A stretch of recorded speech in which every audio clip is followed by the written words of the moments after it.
ನಮ್ಮ ರಾಷ್ಟ್ರ ನಾಯಕರಾದಂಥ HD ದೇವೇಗೌಡರ ಜನ್ಮದಿನ ಇವತ್ತಿನ ದಿವಸ. ಬಹುಶಃ ಈ ದೇಶದಲ್ಲಿ ಗ್ರಾಮ ಪಂಚಾಯಿತಿಯಿಂದ ಪಾರ್ಲಿಮೆಂಟ್ ತನಕ ಹೋಗಿ ಪ್ರಧಾನಿಯಾದಂಥವರು ಬಹಳ ವಿರಳ. ಇಲ್ಲವೇ ಇಲ್ಲ. ಯಾರೋ ಚರಣ ಸಿಂಗು, ದೇವಿಲಾಲ್ ಆ ಥರದವ್ರು ಇದ್ರು. ಬಟ್ ದೇವೇಗೌಡರು ಕರ್ನಾಟಕಕ್ಕೆ ಒಂದು ಗೌರವ ಕೊಟ್ಟಂಥವ್ರು ಆ ವಿಚಾರದಲ್ಲಿ. ಹಾಗಾಗಿ ಅವ್ರಿಗೆ 94 ವರ್ಷ. ಈಗ ಭಗವಂತ ಅವ್ರಿಗೆ ಆಯಸ್ಸು, ಆರೋಗ್ಯ, ಇನ್ನೂ ಹಲವಾರು ರೀತಿಯಲ್ಲಿ ಸಲಹೆ ಕೊಡ್ತಾ ಇದ್ದಾರೆ ದೇಶಕ್ಕೆ.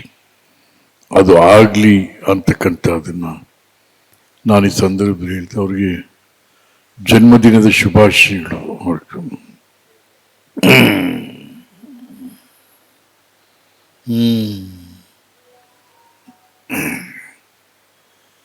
ಆಮೇಲೆ ಈಗ ನಾಳಿದ್ದು ಏನೋ ನಾಳೆ ಇರಬೇಕು, 19ನೇ ತಾರೀಕು ಕರ್ನಾಟಕ ಕಾಂಗ್ರೆಸ್ ಸರ್ಕಾರದ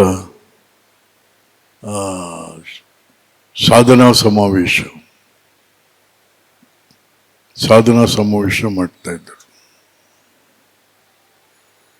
ಯಾವ ಸಾಧನೆ ಮಾಡಿದ್ದೀವಿ ಅಂತ ಸಮಾವೇಶ ಮಾಡ್ತಿದ್ದಾರೆ ಅನ್ನೋದೇ ಅದೆಲ್ಲೂ ಹೇಳ್ತಾನೂ ಇಲ್ಲ. ನಮಗೂ ಎಲ್ಲ ಒಂದು ಇನ್ವಿಟೇಷನ್ಸ್ ಬಂದಿದ್ದಾವೆ.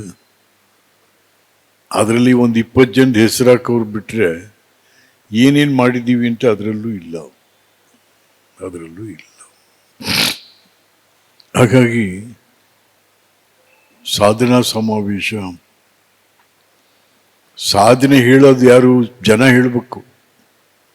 ಈ ಸರ್ಕಾರ ಇಂತಿಂಥ ಸಾಧನೆ ಮಾಡಿದೆ, ಇಂತಿತ್ತು ನಮಗೆ ಅನುಕೂಲ ಮಾಡಿಕೊಟ್ಟಿದ್ದಾರೆ ಅಂತ ಜನ ಕೊಂಡಾಡಬೇಕೇ ಹೊರತು ನಿಮ್ಮನ್ನು ನೀವೇ ಹೊಗಳ್ಕೋತಾ ಇದ್ದೀರಿ. ಬಪ್ಪ ಬಾ ನಿಮ್ಮನ್ನು ನೀವೇ ಹೊಗಳ್ಕೋದು ಸಾಧನಾ ಸಮಾವೇಶ. ಹಾಗಾಗಿ ಇದೊಂದು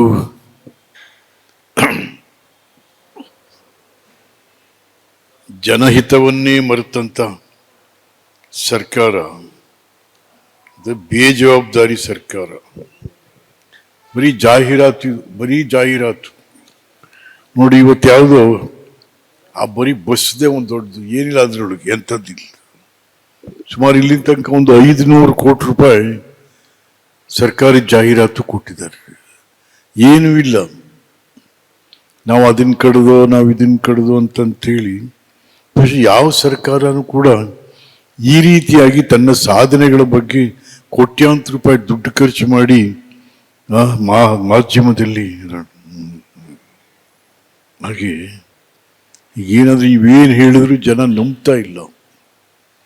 ಜನರು ಸರ್ಕಾರನ ನಂಬ್ತಾ ಇಲ್ಲ. ಇದನ್ನು ಮಾಡೋದ್ರ ಬದಲು ಎಷ್ಟು ಖರ್ಚಾಗ್ತಾ ಇದೆ, ಇದಕ್ಕೆ ಎಷ್ಟು ಖರ್ಚಾಗ್ತಾ ಇದೆ.